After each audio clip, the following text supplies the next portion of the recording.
At 4 a.m. my mother-in-law demanded I brew tea, handed me the guest list, and ordered perfection. My husband agreed, yet by 3 a.m., I was already at the airport. 30 guests came to an empty kitchen. Have you ever been pushed so far, felt so completely invisible, that you suddenly realized the only way out was to blow up your entire life? That was me, trembling at an airport gate at 3 a.m., clutching a one-way ticket, knowing that 32 people were about to show up to the Thanksgiving dinner I was supposed to cook, only to find an empty table. And for the first time in 5 years, I didn't care. Not one bit. The gate agent's voice, a static-laced phantom, crackled through the speakers at 3:01 a.m. Final boarding call for Flight 442 to Maui. My fingers, damp with sweat and tears, tightened around the boarding pass.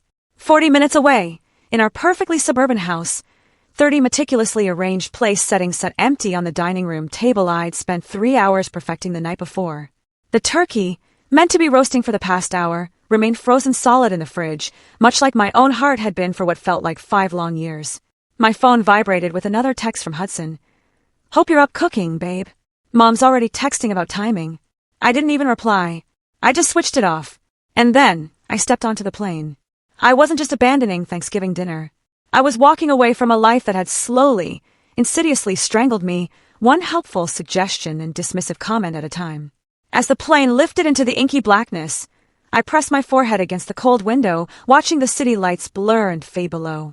Somewhere down there, Vivian, my mother-in-law, would arrive at 2 p.m., expecting her perfect feast.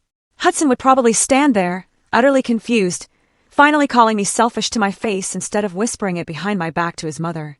But I wouldn't be there to witness the shock in their eyes. I wouldn't be there to apologize. For once in 5 years, I wouldn't be there at all. And that thought, that simple, audacious thought, both terrified and thrilled me in equal measure. It all started 3 days earlier. Vivian's heels, a sharp, decisive clack across our hardwood floor, always sounded to me like a judge's gavel final. She swept into our kitchen like she owned the place, which, according to Hudson, she practically did, given they'd helped with our down payment. "Isabella, darling." Her voice had that sickeningly sweet tone she used when a task, disguised as a favor, was about to be dropped onto my shoulders. "We need to discuss Thanksgiving arrangements." I was elbow-deep in dishwater, still cleaning up from the pot roast dinner I just served them. Hudson's favorite, of course, with all the sides his mother had painstakingly taught me to make the right way during my first year of marriage. My hands were raw from the scalding water, but I'd long since learned not to wear rubber gloves around Vivian. She'd once sniffed that they made me look unprofessional. So, I forced a bright smile and replied, "Of course. What can I do to help?" Hudson, buried in his phone, barely looked up, just shared that familiar, silent glance with his mother. I'd seen it thousands of times, a secret language that completely excluded me, as if I were a child who couldn't be trusted with adult conversations. Vivian reached into her designer purse, pulling out a folded piece of paper with an almost theatrical ceremony that made my stomach clench. She laid it on the counter next to me, like a prosecutor presenting damning evidence. "The guest list for Thursday," she announced, her voice dripping with self-importance. "I've invited a few more people this year. Cousin Cynthia's bringing her new boyfriend. Uncle Raymond is coming with his whole family.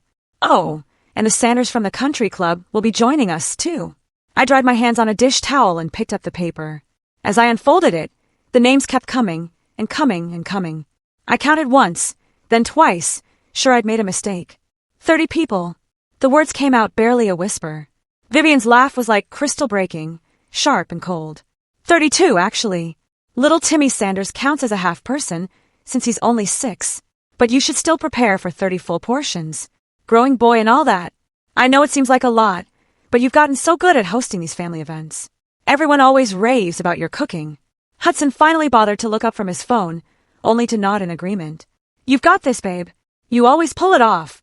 I stared at the list, my vision blurring slightly as I tried to comprehend what they were asking. In previous years, 15 people felt like a marathon. It meant I'd start cooking 2 days in advance, barely sleep, and spend the entire dinner running between the kitchen and dining room while everyone else relaxed. "When did you invite all these people?" I asked, my voice smaller than I wanted it to be. "Oh, over the past few weeks," Vivian said dismissively, waving a hand. "Don't worry about the timing, dear. You'll manage just fine. You always do. But I haven't bought groceries for 30 people. I haven't even planned a menu for—" "Oh, I took care of the planning part," she interrupted, pulling out another paper, this one covered in her precise, demanding handwriting. Here's the complete menu. I've upgraded a few things this year. The Sanders are used to a certain standard, you understand. I scanned the menu, and the room began to spin. Turkey with 3 different stuffings. Ham with pineapple glaze. 7 different side dishes. 4 desserts, including a homemade pie crust for the pumpkin pie, because store-bought just won't do. Homemade cranberry sauce. Fresh bread rolls. Vivian, I heard myself say, this is a lot for one person to handle. She waved her hand again, as if I'd just mentioned a minor inconvenience with the weather. Nonsense. You're perfectly capable. Besides, Hudson will be there to help. I looked at my husband, desperately searching for some flicker of recognition in his eyes, some sign that he understood his mother was asking the impossible. Instead, he was already back to scrolling. I'll definitely help out, he mumbled, not looking up. I can carve the turkey and open wine bottles. Carve the turkey, open wine bottles. That was his idea of help for a meal that would require at least 16 hours of active cooking. What time should I start cooking? I asked, though a part of me already knew the answer would be completely unreasonable. Vivian checked her expensive watch. Dinner should be served at 2 p.m. sharp. The Sanders prefer to eat early, so I'd say you should start around 4 a.m. to be safe. Maybe 3:30 if you want everything to be perfect. 4 a.m., I repeated, my voice flat. Start cooking at 4 a.m. in the morning, she said, her tone firm as she handed me the guest list. And make sure everything is perfect this time. Hudson finally looked up, just to add his own frustrating emphasis. Yeah, and make sure everything is perfect this time. The stuffing was a little dry last year. The stuffing I'd made while simultaneously juggling 6 other dishes, while he sat watching football in the living room. The stuffing that everyone else had complimented. The stuffing that his mother had specifically requested I make again this year. Of course, I heard myself say, of course, I'll make sure everything's perfect. But as I stood there, holding that list of 32 names and a menu that would challenge a restaurant kitchen, something cold and heavy settled in the pit of my stomach. It wasn't just the sheer impossibility of the task. It was the casual, effortless way they'd assigned it, as if my time, my effort, my very sanity were commodities they could spend without a second thought. Later that night, after Vivian had gone home and Hudson had fallen asleep, I sat alone at the kitchen table, a calculator in my hand, trying to figure out the logistics. The turkey alone would need to go in the oven by 6 a.m. to be ready by 2 p.m., but I'd need that oven space for countless other dishes. The math simply didn't work. The timing was impossible. My eyes landed on the guest list again, and I really looked at it for the first time. 32 people. But my name wasn't on it. I was cooking for 32 people, and I wasn't even considered a guest at the dinner I was preparing. That's when I noticed something else. Hudson's cousin, Ruby, wasn't on the list either. Ruby, who had been coming to family Thanksgiving for years. Ruby, who had recently gotten divorced and was having a really hard time. I picked up my phone and called her. Isabella, it's kind of late. Is everything okay? Ruby, I started. I was just wondering, are you coming to Thanksgiving this year? There was a long pause. Well, Vivian called last week. She said that since I'm single now and going through such a difficult time, maybe it would be better if I spent the holidays somewhere more appropriate for my situation. She suggested I might be more comfortable at a smaller gathering. My grip tightened on the phone. She uninvited you? She didn't put it that way, Ruby sighed. But yes, I guess she did. Ruby had been family for 8 years. But the moment her life became messy, the moment she might need support instead of being able to provide entertainment value, Vivian had simply cut her from the list. After I hung up, I sat in the dark kitchen for a long, long time. The list of names blurred in front of me as the tears I'd been holding back for hours finally came. But they weren't just tears of frustration about the impossible task. They were tears of recognition. Because I saw myself in Ruby. I saw what happened when you stopped being useful to Vivian. When you stopped being the perfect daughter-in-law who could pull off impossible dinners and never complain. When you became more trouble than you were worth.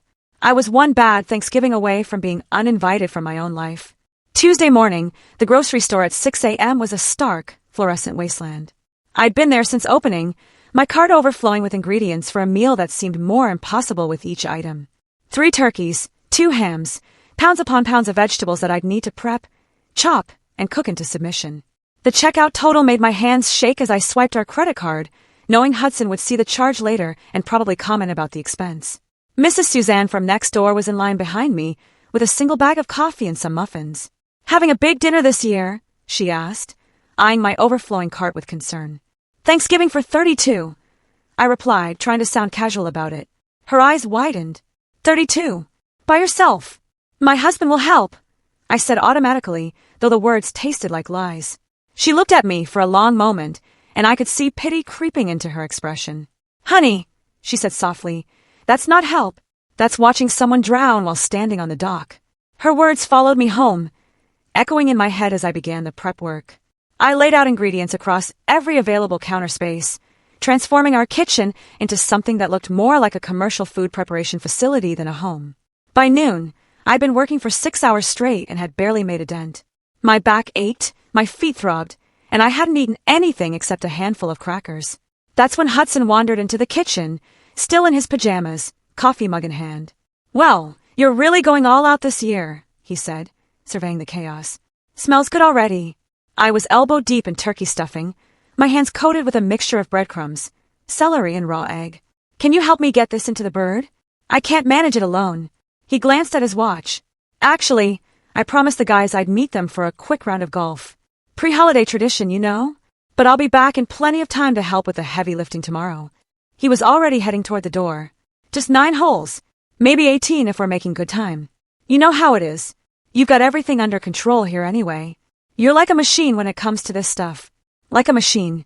The words hit me harder than they should have. Machines don't get tired. Machines don't need help. Machines don't have feelings that can be hurt by casual dismissal. He was gone before I could respond, leaving me alone with 32 people's worth of food and the growing realization that I was utterly invisible in my own home. The afternoon dragged by in a blur of chopping, seasoning, and pre-cooking what could be prepared ahead of time. Every surface in the kitchen was covered with dishes in various stages of completion. The refrigerator was so packed I had to play Tetris with containers just to fit everything in. Around 5 p.m., Vivian called. Just checking in on the preparations, dear. How are things coming along? I looked around the disaster zone that was my kitchen, at my hands raw and bleeding from constant washing and food prep, at the mountain of dishes that had already accumulated. Fine, I said, my voice thin. Everything's fine. Wonderful. Oh, and I forgot to mention, the Sanders boy has a severe nut allergy. You'll need to make sure none of the dishes contain any nuts or have been cross-contaminated. Life-threatening situation if there's any exposure. A nut allergy for a 6-year-old that she was mentioning now, the day before the dinner, after I'd already prepared 3 dishes that contained almonds or pecans. Which dishes exactly should I?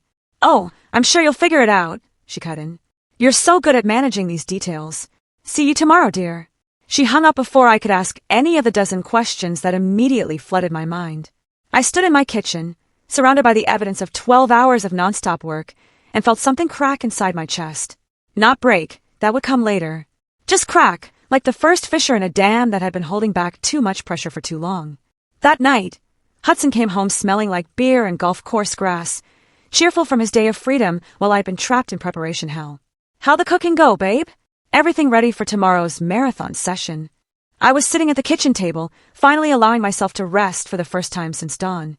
My entire body ached, and I hadn't had a real meal all day. There's a problem with the menu, I said quietly.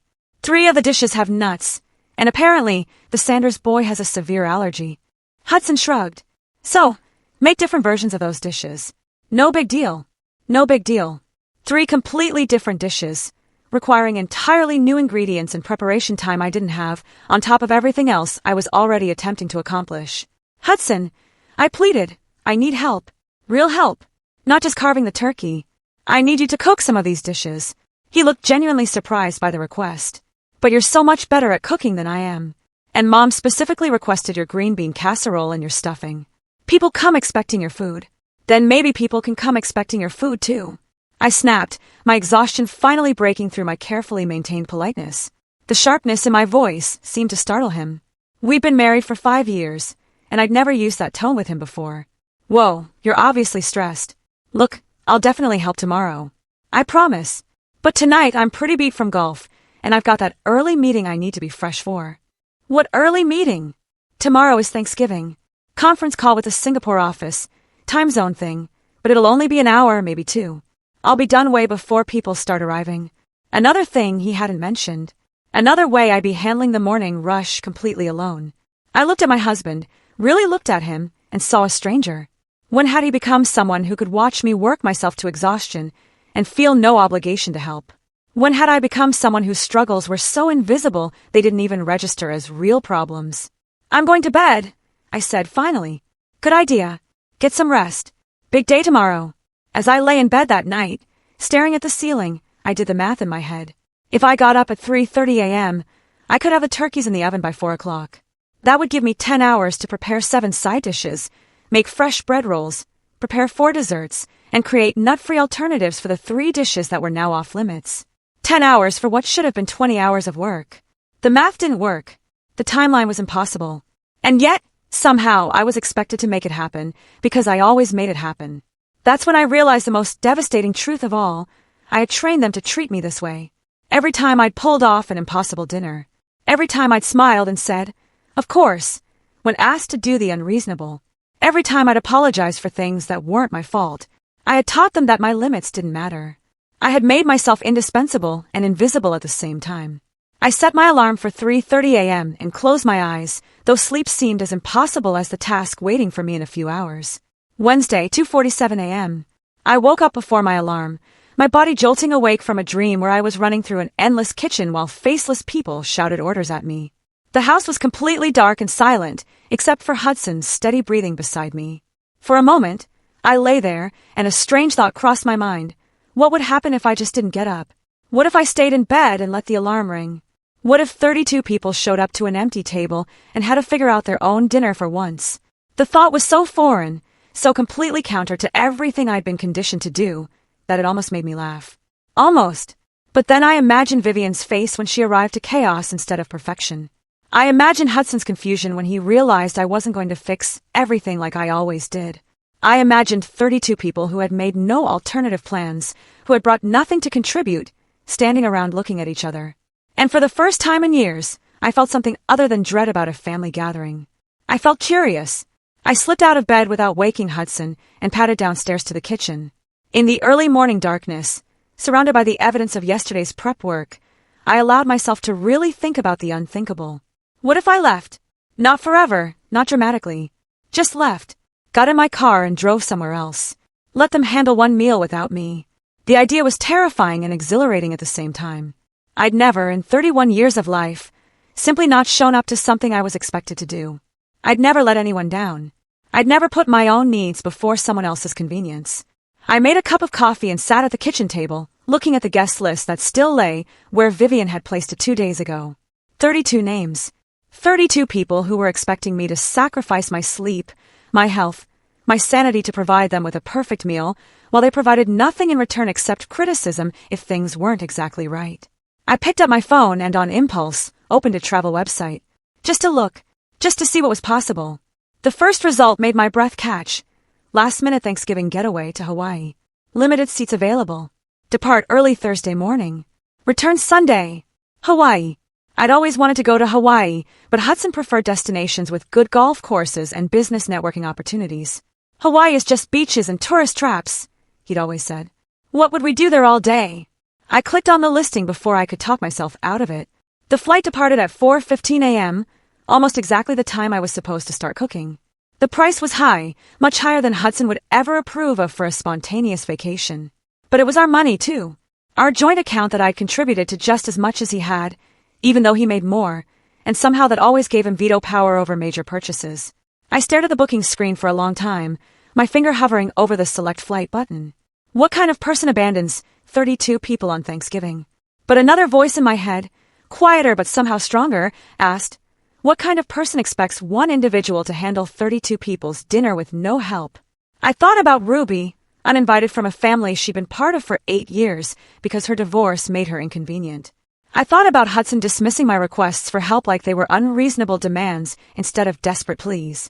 I thought about Vivian casually mentioning a life-threatening allergy the day before the dinner, as if my ability to completely restructure the menu overnight was a given. I thought about who I used to be before I became the person who always said yes, who always made it work, who always apologized for not being perfect enough. Before I could change my mind, I clicked Select Flight. The next screen asked for passenger information. I typed in my name, my birth date, my information, just mine.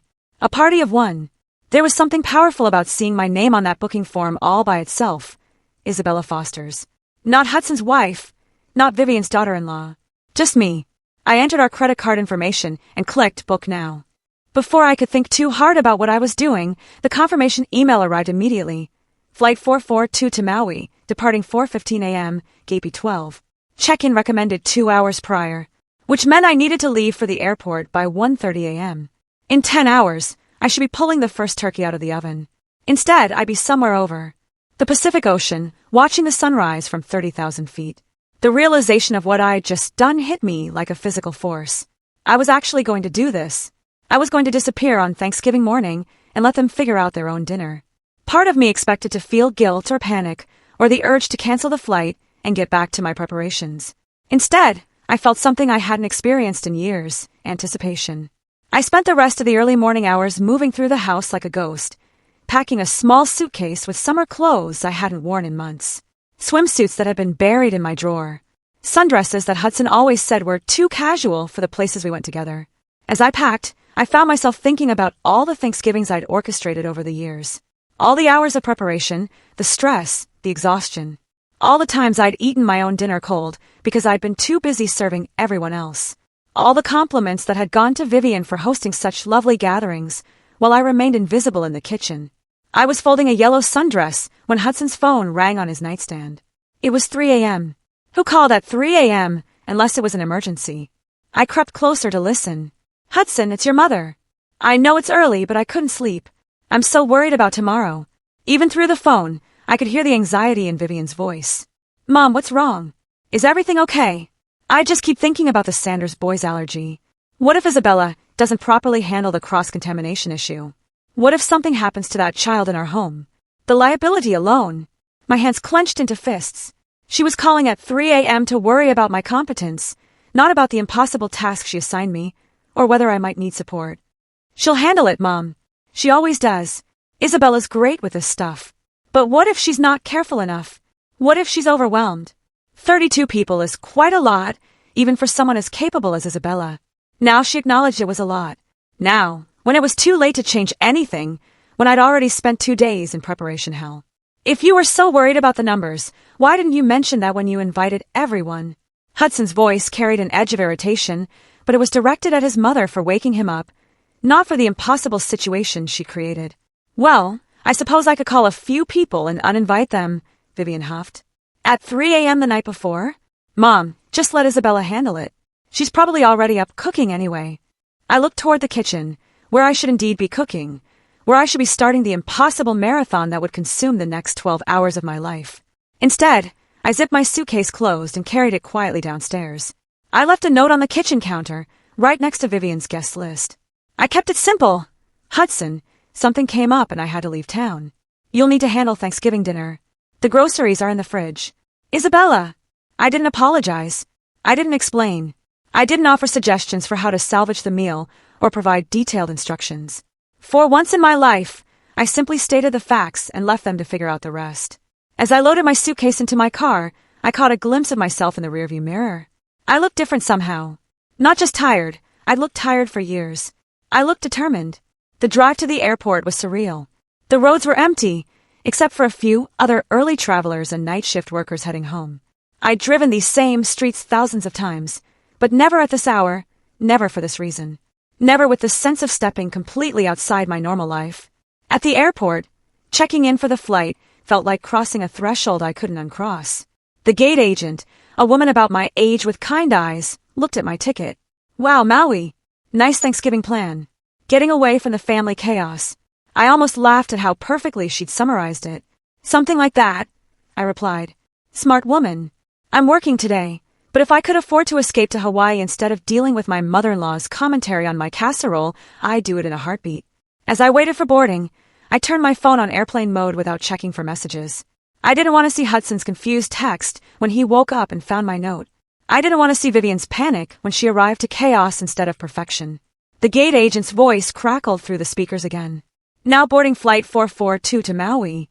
Welcome aboard. As I walked down the jetway, I realized this was the first time in 5 years that I was going somewhere Hudson hadn't approved of.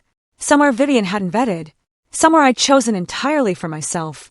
The flight attendant welcomed me aboard with a smile that seemed to recognize something in my face, the look of someone stepping into freedom.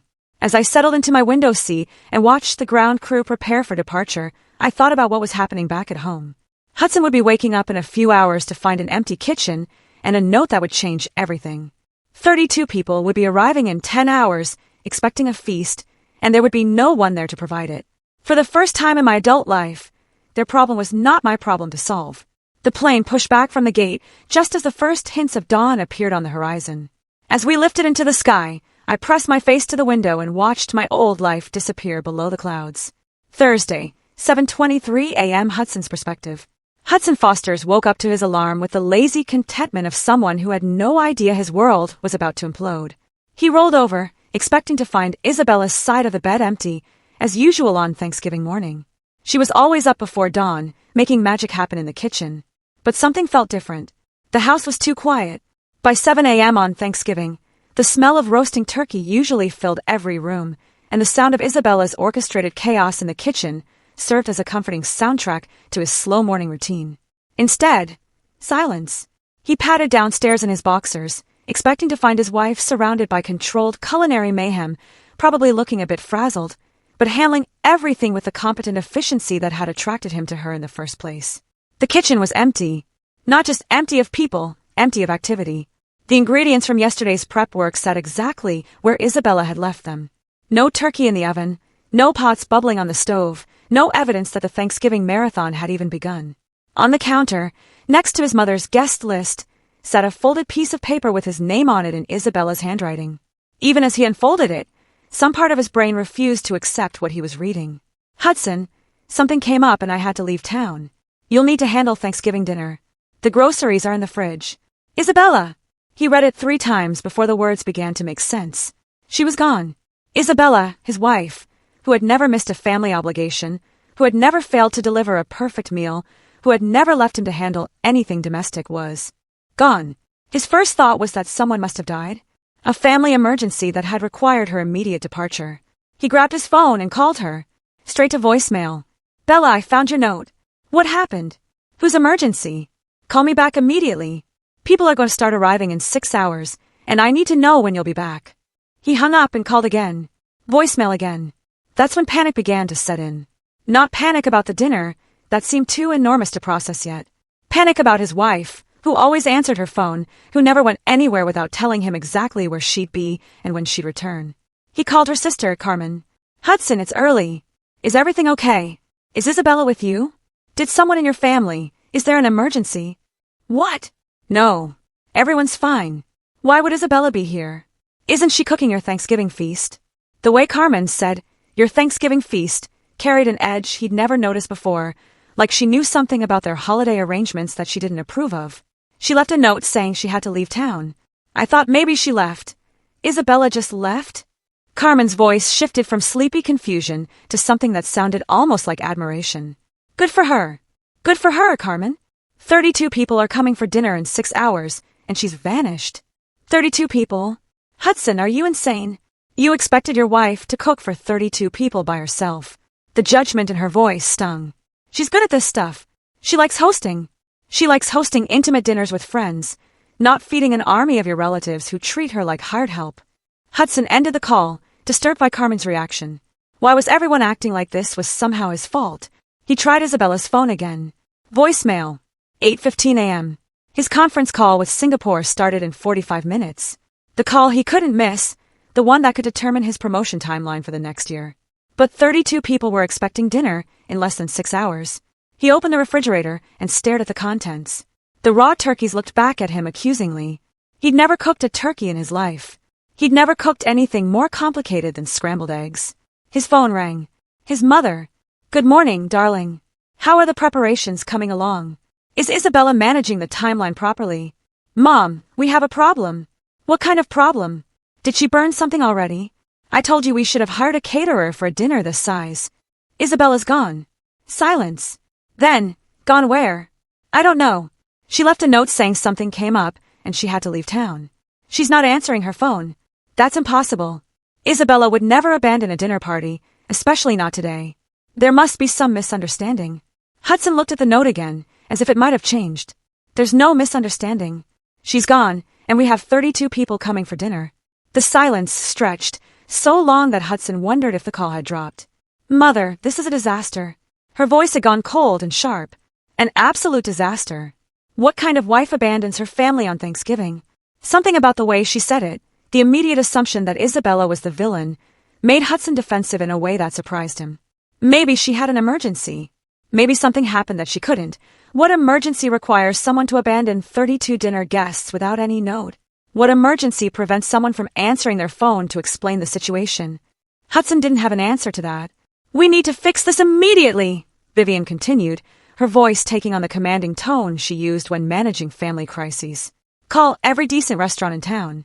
See if any of them can prepare an emergency Thanksgiving dinner for 32 people. Hudson spent the next hour on the phone with restaurants, catering companies, and hotels. Every conversation went the same way. Laughter, followed by the information that their Thanksgiving dinners had been booked for months. "Sir," said the manager of the Hilton, "it's 9 a.m. on Thanksgiving. Even if we had availability, which we don't, there's no way to prepare a dinner for 32 people with 5 hours' notice." By 10 a.m., Hudson had exhausted every professional option. His Singapore conference call had come and gone ignored. He'd probably damaged his relationship with his biggest client, but that seemed secondary to the immediate crisis. He called his mother back. "Any luck with the restaurants?" "Nothing. Everyone's booked." "What do we do?" "We cook it ourselves, obviously." Hudson looked at the raw turkeys again. "Mom, I don't know how to cook a turkey. I don't know how to cook any of this." "Then you learn. YouTube exists. How hard can it be?" Vivian arrived with her sleeves rolled up and a grim expression that suggested she was preparing for battle. She surveyed the kitchen like a general assessing a battlefield where all the soldiers had deserted. "This is worse than I thought," she announced. "These turkeys should have been in the oven 4 hours ago. They'll never be ready in time." Hudson, who had spent the last hour watching YouTube videos about turkey preparation while growing increasingly panicked, looked up from his phone with desperate hope. "Can we cook them faster somehow? Higher temperature?" "Hudson, darling, you cannot rush a 20-pound turkey. Physics doesn't bend to accommodate your wife's abandonment issues." They worked in intense silence for the next hour, Vivian barking instructions while Hudson fumbled through tasks that Isabella had always made look effortless. The stuffing ingredients sat in bowls, looking like components for a science experiment neither of them understood. The green bean casserole recipe might as well have been written in ancient Greek. "Where is the stand mixer?" Vivian demanded, rifling through cabinets. "I don't know. Isabella always handles the kitchen stuff." "Well, Isabella isn't here, is she?" At noon, Hudson's phone started ringing with calls from relatives asking about arrival times and dietary restrictions. Each conversation became more uncomfortable than the last. "Hey, Hudson, it's Uncle Raymond. Should I bring something?" "I know Vivian said everything was covered, but the wife made extra stuffing just in case." "Actually, Uncle Raymond, maybe you should bring the stuffing, and maybe anything else your wife might have made. As backup."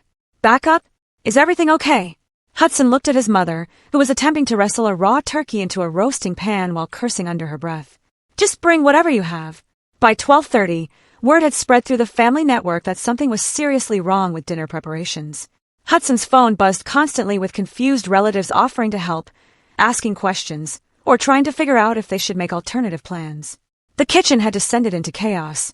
Vivian had managed to get one turkey into the oven, but it was clear to both of them that it wouldn't be ready until evening. The side dishes remained untouched. The elegant timeline Isabella always maintained had collapsed into panic and improvisation. "This is humiliating," Vivian said, flour in her hair and defeat in her voice. "Absolutely humiliating. The Sanders are going to think we're incompetent." "Maybe we should just cancel," Hudson suggested weakly. "Cancel? We cannot cancel Thanksgiving dinner at 1 p.m. on Thanksgiving Day. Do you have any idea what people will think?" But Hudson was beginning to realize that what people thought was the least of his problems. The doorbell rang like a death knell. Hudson opened the door to find Cousin Cynthia and her new boyfriend standing on the porch with a bottle of wine and expectant smiles. "Something smells interesting," Cynthia said, sniffing the air with obvious confusion. Instead of the rich aromas of a Thanksgiving feast, the house smelled like raw onions and panic sweat. "We're running a little behind schedule," Hudson said, his voice strained with false cheerfulness.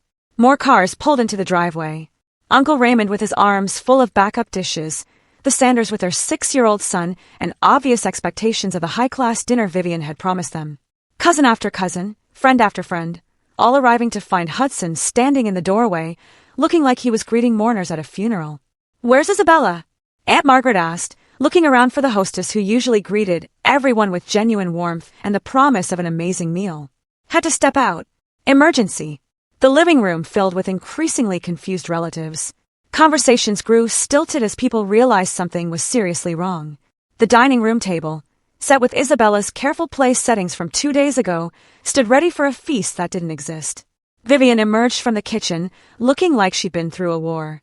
Her perfect hair was disheveled, her clothes stained with various food substances, and her usual composure had cracked to reveal something close to panic.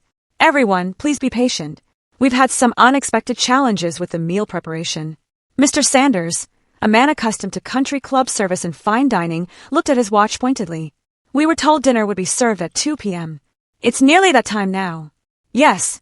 Well, there have been some complications." "What kind of complications?" The question came from Hudson's cousin, Julie, who had driven 3 hours with her family and was beginning to look annoyed. Hudson and Vivian exchanged glances. Neither of them wanted to be the one to explain that the woman they'd all taken for granted had simply vanished, leaving them helpless.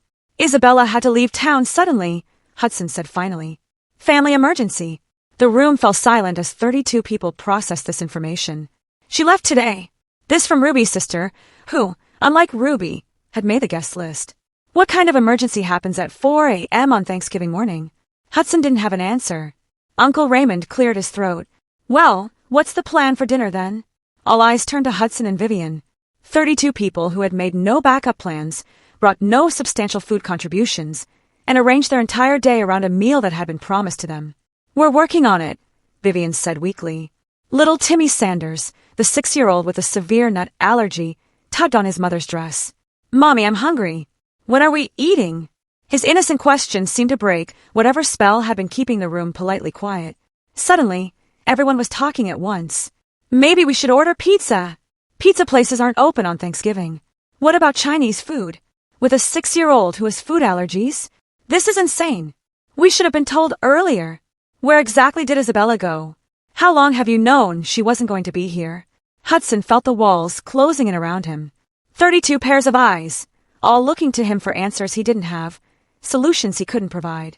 That's when his phone buzzed with a text message. It was from Isabella's number. The entire room seemed to sense his reaction as he opened the message. Everyone fell silent, waiting to hear what his missing wife had to say. The text contained a single photo. Isabella, wearing a yellow sundress he'd never seen before, sitting at a beachside restaurant with a tropical drink in her hand. Her hair was loose and flowing in the ocean breeze. Her face was turned toward the camera with an expression of pure, radiant peace. Below the photo, a simple message. "Thanksgiving dinner in paradise. Tell Vivian the turkey is her problem now." Hudson stared at the phone, his brain struggling to process what he was seeing. His wife, his reliable, predictable, always accommodating wife, was in Hawaii. She wasn't handling a family emergency. She wasn't planning to return in time to save dinner. She had planned this. She had chosen this. She had abandoned 32 people on Thanksgiving. And from the look on her face in that photo, she had absolutely no regrets about it. "Hudson!" His mother's voice seemed to come from very far away. "What does she say?" He looked up at 32 expectant faces. His mother, who had created this impossible situation. His relatives, who had never once offered to help with the massive productions Isabella orchestrated for them. The Sanders, who were already looking around the room with barely concealed disdain. All of them waiting for him to fix what Isabella had broken by refusing to be broken anymore. "She says," Hudson's voice cracked, raw with a mix of disbelief and dawning understanding. "She says the turkey is our problem now." The room erupted. The Mai Tai was stronger than I'd expected. But then again, I'd expected nothing about this day to go according to anyone's plan. I sat at the open-air restaurant overlooking Wailea Beach, my yellow sundress catching the trade winds, and watched the sun paint diamonds across the Pacific. It was exactly 2 p.m. Hawaiian time, which meant it was 7 p.m. back home. Right now, 32 people should be sitting down to a perfect Thanksgiving feast in my dining room. Instead, I was having coconut shrimp and watching sea turtles surface in the crystal-clear water. My phone had been buzzing constantly since I turned it back on an hour ago. 17 missed calls from Hudson. 8 from Vivian. Text messages from relatives I hadn't heard from in months, all suddenly very concerned about my well-being. I scrolled through them with detached curiosity, like reading about someone else's life. "Hudson, where are you? This isn't funny anymore." "Hudson, call me immediately. We need to talk about this." "Hudson, People are asking questions I can't answer. Vivian. Isabella, whatever point you're trying to make, you've made it. Come home and fix this. Vivian, this is beyond selfish. You're embarrassing the entire family. Cousin Cynthia. Hudson says you had a family emergency. Is everything okay? Aunt Margaret. Honey, we're worried about you. Please call someone and let us know you're safe. I almost laughed at that last one. They were worried about me now. After 5 years of watching me work myself into exhaustion for their benefit, now they were concerned about my safety. I took another sip of my Mai Tai and opened my camera app.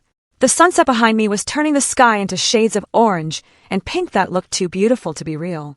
I took a selfie, making sure to capture both my genuinely happy expression and the paradise backdrop. Then I sent it to Hudson with a message I'd been composing in my head for the past 8 hours. Thanksgiving dinner in paradise. Tell Vivian, the turkey is her problem now. The response came within seconds. My phone rang immediately. I let it go to voicemail. Then I turned the phone off completely and ordered another Mai Tai. By 8 p.m., the Great Thanksgiving disaster had reached legendary status in the family. Half the relatives had left to find restaurants that might still be serving food. The other half had gathered in the kitchen, attempting to salvage something resembling a meal from the chaos Hudson and Vivian had created.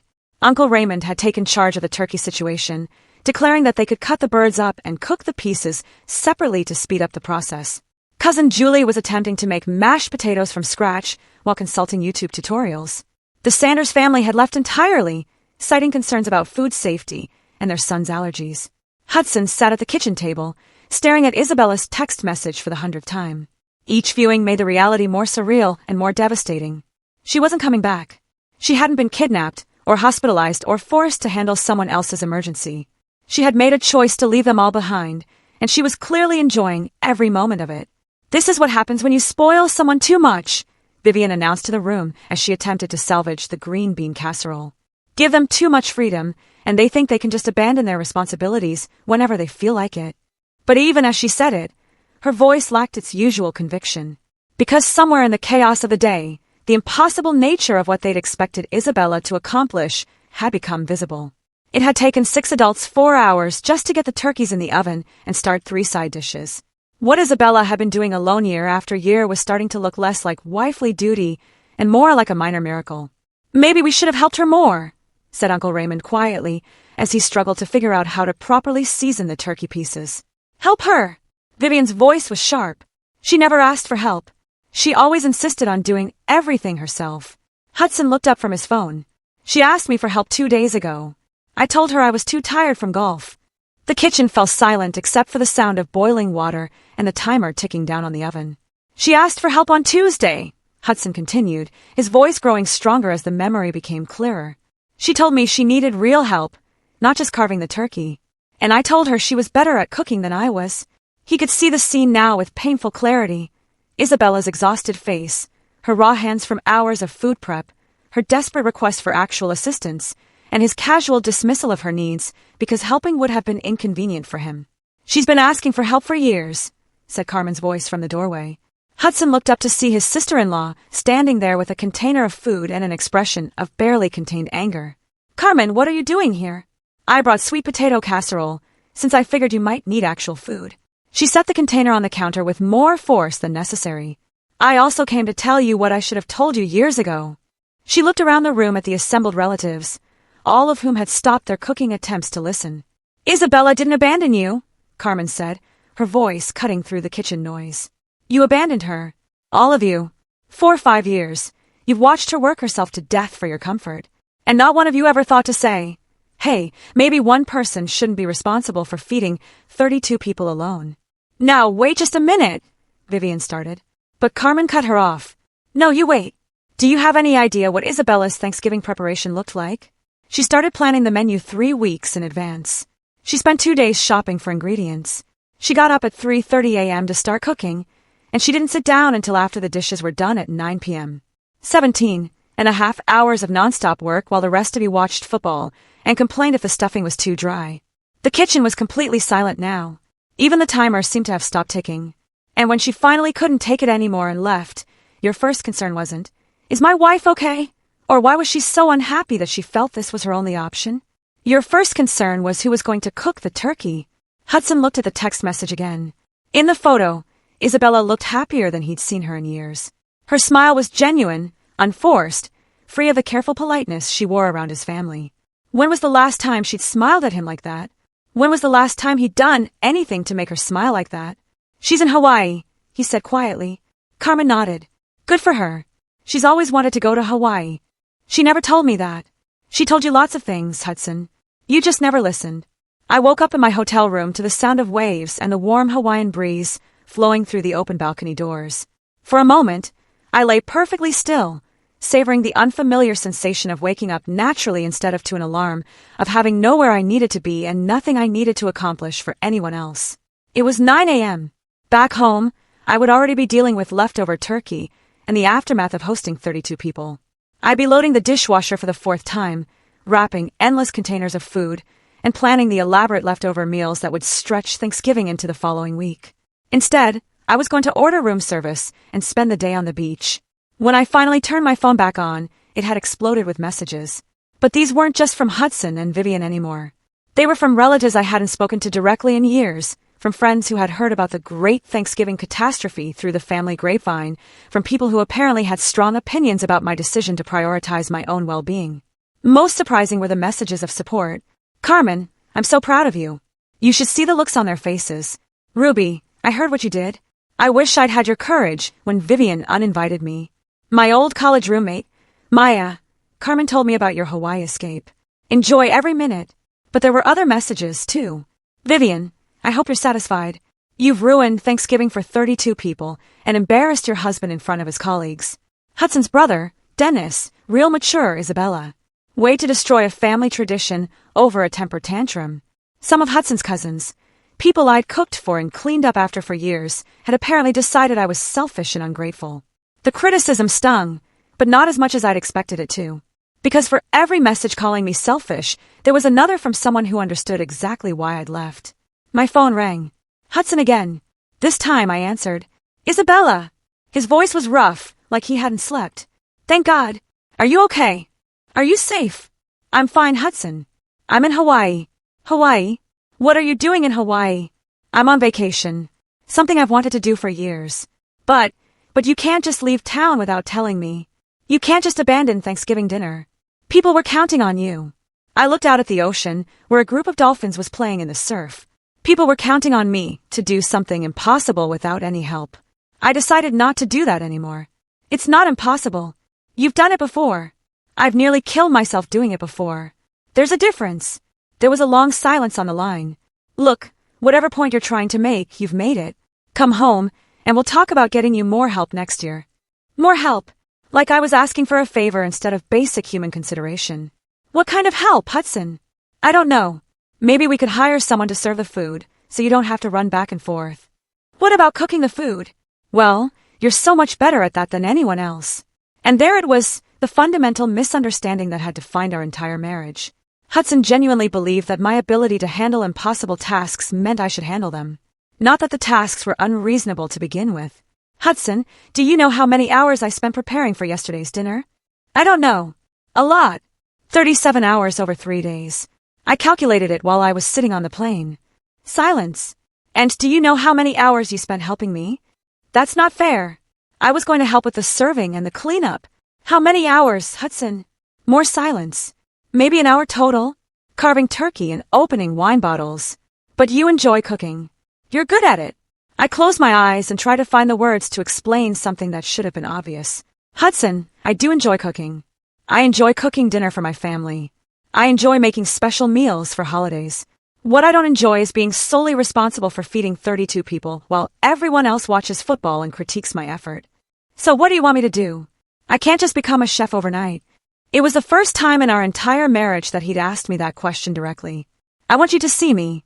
I want you to notice when I'm struggling and offer to help without being asked. I want you to value my time and energy the same way you value your own. And I want you to stand up to your mother when she treats me like hired help instead of family. Stand up to my mother. Hudson, she uninvited your cousin Ruby because Ruby's divorce made her inconvenient. She assigned me a task that would have challenged a restaurant kitchen and then acted like it was a reasonable request. She mentioned a life-threatening allergy the day before the dinner. And when I finally couldn't take it anymore, she called me ungrateful. Hudson was quiet for a long time. She came by today, I continued. She told me that what I did was unacceptable and that I need to apologize to everyone for ruining Thanksgiving. What did you tell her? I told her that I won't be cooking for 32 people ever again. I told her that if she wants to host large gatherings, she can do the work herself or hire someone to do it. Hudson's face went pale. Isabella, you can't just... She's my mother. And I'm your wife. The question is which relationship matters more to you. The kitchen fell silent except for the sound of the exhaust fan and the distant hum of the refrigerator. That's not fair, Hudson said finally. You're making me choose. No, Hudson. Life is making you choose. I'm just finally telling you what I need instead of pretending I don't need anything. He sat down heavily at the kitchen table, looking older than I'd ever seen him. I don't know how to do this. I don't know how to stand up to her. For the first time since I'd returned from Hawaii, I felt a flicker of hope, because admitting he didn't know how was different from refusing to try. You start by acknowledging that what she asked me to do was unreasonable, I said softly. You start by telling her that you're sorry you let me handle all that work alone for so many years. And if she doesn't accept that, if she gets angry, then she gets angry. Hudson, your mother's feelings are not more important than your wife's well-being. He looked up at me, then really looked at me, and I could see him trying to understand something that had been invisible to him for years. I'm scared, he said quietly. I'm scared that if I change how things work with my family, I'll lose them. And I'm scared that if I don't change, I'll lose you. You might lose them, I said. Honestly, some people can't handle it when the people they've taken advantage of start setting boundaries. But Hudson, you've already been losing me. 4 years, you've been losing me a little bit every time you chose their comfort over my well-being. I sat down across from him at the table where we'd shared thousands of meals, where I'd planned countless dinner parties, where I'd made grocery lists for feasts I'd cook alone. I love you, I said. I've loved you since the day we met, but I can't live the rest of my life being invisible in my own marriage. I can't keep sacrificing my health and happiness so everyone else can avoid doing their share of the work. So what happens now? Now you decide what kind of husband you want to be and what kind of marriage you want to have. And if I choose wrong... I reached across the table and took his hand, the first time I'd initiated physical contact since returning from Hawaii. Then we'll both know where we stand.